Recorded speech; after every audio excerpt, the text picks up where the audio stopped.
Morning, everyone out there. Happy NaNoWriMo Day 20. We're only 10 days away from the home stretch. Sherry Gorman coming at ya. Still got my funky blue nail polish. It's hanging in there. Haven't been with you for a couple days. Been busy editing my book, so I apologize for that. But today I have a pretty good writing tip, I think. I mentioned before the importance of reading other people's work, and I think I learned a lesson. I read a book that has to be one of the worst books I've ever read, and it actually taught me a lot. And so I thought that I'd point out some of the things that I learned to you, and maybe it'll be useful to you as well. One thing is, when you're writing, you need to be consistent. If you call someone Susie, she needs to be Susie through the whole book. Believe it or not, this person actually called one of the main characters by the wrong name towards the end of the book, and to me that's just sort of an unforgivable error. The other thing is, if you're writing about something with which you are unfamiliar, either it be a city or a profession or whatever, make sure that you become familiar. Google is wonderful. Like I always say, Google is your best friend.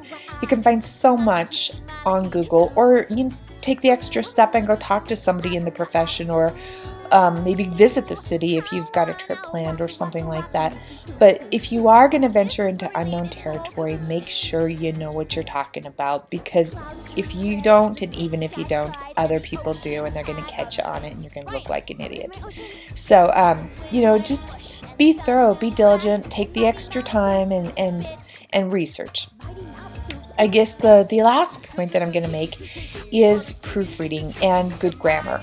This book had absolutely atrocious grammar errors. There were sentences that started with, or sentences that I guess didn't even contain a subject. There were places where commas should have been that weren't, places where commas shouldn't have been that were. There were just sentences that started mid-sentence and had a period and a capital at the beginning, and then that was it. It was just riddled, and it became to the point where it was distracting.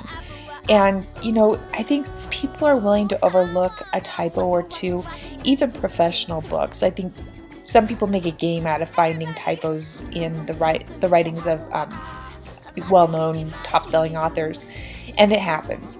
You write 400 pages of work, and it's nearly impossible to catch everything. But if it gets to the point where it's becoming habitual, it really does start to take away from your writing, and your story could be great, but people are going to be so irritated by the grammatical errors that they're going to stop losing focus on your story and start looking at your errors. So anyway, those are my quick, short, dirty little tricks. Okay, let me try that again. Those are my quick, short, dirty little tricks for today. I wish you the best and have a great rest of your day. I will make a point to talk to you tomorrow, and just keep writing, have fun, enjoy the process, and good luck to you. Bye-bye. Aloha. I long to